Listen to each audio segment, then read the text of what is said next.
Magic the Gathering has made some weird new rules that are genuinely confusing a good portion of the player base.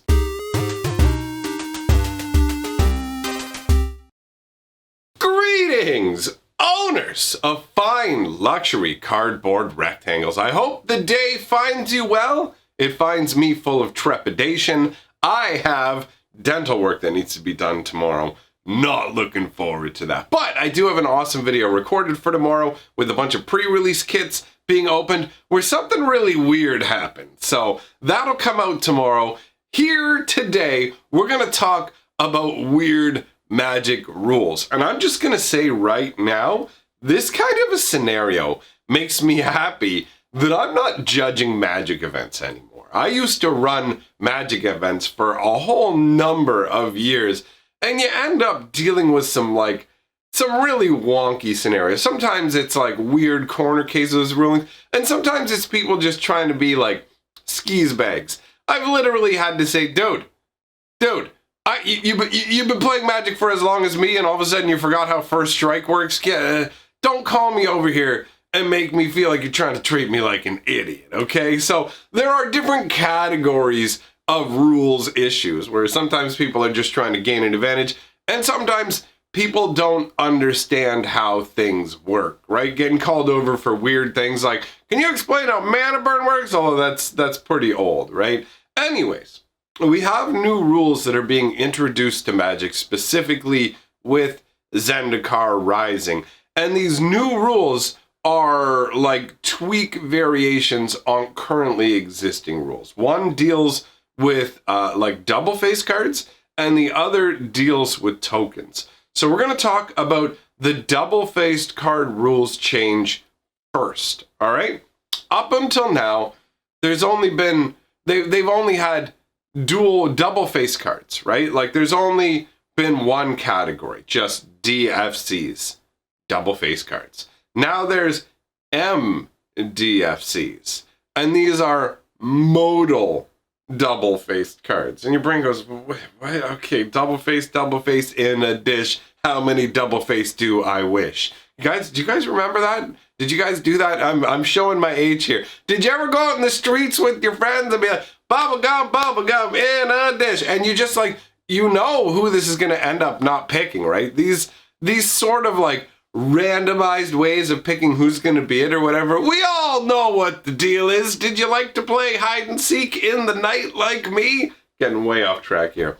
Anyways, double-faced cards were originally just double-faced cards. So you had your, look at me, I flip over and meld, or look at me, I flip over and turn into this sort of like beefy boy version or whatever. So some of the cards that would flip would combine with other cards. Some of the cards that flip would just turn into like a better or different version of themselves, depending. But double-faced cards were pretty straightforward. You just, whoop, let me transform it into its other side. But modal dual-faced cards, or double-faced cards, whatever you want the D to stand for, you choose what the D means. Wink. Anyways, so modal double-faced cards are double-faced cards like the new ones from Zendikar, where you'll have, for example, a land that has two different sides. So it could be white on one side, blue on the other side. Boom, you choose what side to put it in as, and that's a static, unchangeable choice. So with other double-faced cards, if you had a way to flip them over, you could flip them over and use their other side. But with modal dual-faced cards, all of a sudden, you just can't flip these over. You can't. It does. If there's something that would flip over, modal. My brain was like, what was the first part of it again? The modal DFCs, they don't flip. So you just go, okay, wait. So some flip cards can flip, and some flip cards can't. And the ones that can't flip are the ones where you have to make a choice when you play it. Like, I don't understand why they didn't just, oh, you can flip this. Is it because then they'd be like, a sorcery is on the battlefield, because they have like modal double-faced cards where one side's a land and one side is a spell. So I guess the idea is supposed to be, well, you can't flip it to its spell side, but I mean, like everybody is probably going to know, it seems pretty obvious. If you flip over like one of these modal cards and you flip to a side that's a spell, put it in the graveyard. It's just gone. You can't have an instant or sorcery on the battlefield. That's not possible. So it's not like you just cast the spell, just put it in the graveyard.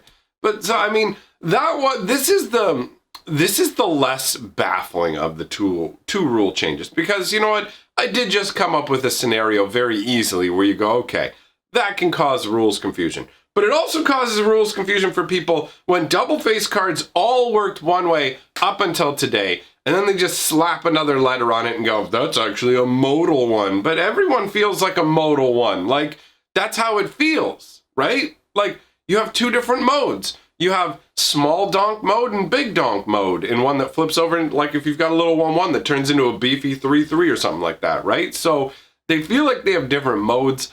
It's an odd choice, but it's not as confusing as the next choice we're going to get into. And this is rule what this is part of rule 111.11. It made me chuckle that it was all just a bunch of ones. All right. So this specifically says a new rule at the end of the token section to talk about tokens. I'm reading out of the article here. Talk about tokens that enter the battlefield as a result of a copy of a permanent spell resolving. A new thing as of Zendikar Rising. And that's true, actually. We haven't had anything that copies a permanent spell while it's on the stack. We have a number of different cards that copy things that are already in place. You can copy creatures, enchantments, all those things when they're in play, even planeswalkers. You can copy them when they're in play, but never could you ever copy them before on the stack. So this is a completely new way of doing it. And it says, those tokens are not created, so they won't interact with cards that care about creating a token. And then it says, sorry, doubling season fans. This is genuinely confusing, right? Like, I mean, the original wording to create tokens all the way back, like, at the beginning of Magic, basically, was, like, put a 2/2 goat token into play, right? That was the old school wording. Now, they tightened that up and, like, they changed putting things into play to the battlefield, which makes sense because we had like, it's in play, I'm playing a spell, all these kind of weird. So it's like, okay, now you play spells, you cast spells, and then they enter the battlefield. So instead of having put a 2/2 creature onto the battlefield, they changed it into like, create a 2/2 night token or whatever. And so you have or it'll say the color, like 2/2 black night token or whatever. So then you've got all the defining characteristics, but it takes up less space on the card, right? Like using that phrase create instead of like put a blah, blah, blah, and just, it shortens it, and that saves the money on ink, and also additionally frees up more design space. So I'm totally for that, but I like it when rules are consistent. So up until now, all tokens were created. Like every token is created up until Zendikar. Now we have most tokens get created, except a token that's a copy of a permanent that was on the stack. Now that is not intuitive. That doesn't sit in your brain properly. It's just like, no, I'm creating tokens. Like if you are new to the game, and let's use their example. I mean, they mentioned doubling season, right? And doubling season doubles the number of tokens you would create, okay? So you've got doubling season out, and it says, if you would create a token, create twice that many tokens. That's it. Pretty straightforward. So little Billy plays Gumdrop Unicorn on the stack and copies it with another spell. I'm going to copy Gumdrop Unicorn while he's on the stack, and the Gumdrop Unicorn token comes out, and Billy goes, oh boy, I've got a doubling season. I get 2 of these Gumdrop Unicorns. And then the rules go, no, Billy, you didn't just create a token. And little Billy's like, but every card I've ever seen ever in the whole history of Magic all say create tokens. So I'm creating a token. And then the other guy who knows the rules better is like, no, Billy, that's not how it works. But like most people are just going to be like, yes, Billy, of course you get another Gumdrop Unicorn. You're creating a token. That's how creating tokens has always worked at Magic. But no, let's arbitrarily change that when it's on the stack and it comes into play, it's not considered creating a token for no discernible, obvious, beneficial reason for having this rule. Why would you change that? what sort of game-breaking nonsense can come about as a result of these being considered created tokens? I mean, first of all, there's very few cards that will even make copies of permanents while they're on the stack. It may just be the one, the God engine, the Lithoform engine or whatever. That thing's awesome. That thing is great. But I can't remember. Did they make any other cards in this set that let you copy permanents on the stack? Which, by the way, is a really cool ability. Let's be real. Copying permanents on the stack is a really funky concept. But I just don't see the point in going ahead and saying these tokens aren't created, because that's how everybody's going to play it.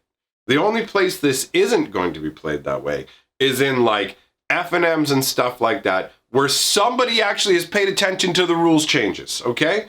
If you've got a situation where the judge hasn't read every single update in the comprehensive rules changes, spoiler alert, that's going to be a bunch of them. I'm going to tell you right now, as somebody who judged events, I didn't sit there and read every comprehensive rules change, because a lot of them were just, we changed the wording of this, but the game functions exactly the same. And it's like, why am I even going to read this? You know what I mean? It's only specific card rules that you need to know. So how many people are even going to be aware of this creating token change? This honestly feels to me like this is just going to be one of those situations where eventually Wizards throws up its hands and goes, you know what? We were wrong. Everybody's doing it this way, so just do it this way. You know, like that's what it's going to turn into. Casual games, nobody's going to be like, no, you're not creating a token. It's like, this. Of course I am. That's when I'm creating a token. Like, what are you talking about? You know? It's when it comes out, here you go, I get 2 because of my doubling season. I get 2 Gumdrop Unicorns. You know what you're talking about? You know, like, that's the scenario we're in. And Wizards of the Coast has had to do this in the past, where they just realized, you know what? Nobody actually plays by our rules because they're convoluted and stupid here, because we got all up on our heads when we're writing out the rules thinking of these corner cases that rarely ever come up and nobody cares about. And so we made the rules, it actually works this way, but nobody plays it that way, so we're changing it. That's what this feels like as well. It feels ultimately like this change is going to be pointless, and Wizards is just going to be like, actually, you know what, fine, whatever. Creating tokens off the stack is creating tokens. We're not going to change the way it works for this one weird corner case. But anyways, if you can think of a logical reason for them having done this, like, I mean, I understand that the logic is supposed to be this. For anybody who doesn't understand the mentality of Wizards of the Coast, from their perspective, here's how it works. You are copying that permanent spell and putting it on the stack. So that's where something is being created. By the time the token comes into play, it's not being created because it was technically created on the stack and moved from the stack into play. Okay, so in the most technical sense, it wasn't created in the same fashion, right? So maybe they're worried that, oh, I get to copy these, so I put extra copies on the stack. But again, who cares? Like that, I can't see a situation where this genuinely matters, aside from some weird little like corner case that ultimately in the grand scale of Magic doesn't matter enough to justify this rules change. So if you can think of a reason, by all means, let me know. Like, I'm genuinely drawing a blank on this. It really does seem like a pointless maneuver. All right, so whatever, man. I got this dentist stuff riding on my brain, so maybe that's part of why I can't focus on it. Or, you know, maybe it's just cognitive decline as I age. You know what's not in decline, though? The awesomeness of my merch. This shirt, oh, I love it. These are great. Get you some of the merch, and you can do it. I mean, I guess technically you can do this with any shirt, but it looks better when you get one of my shirts.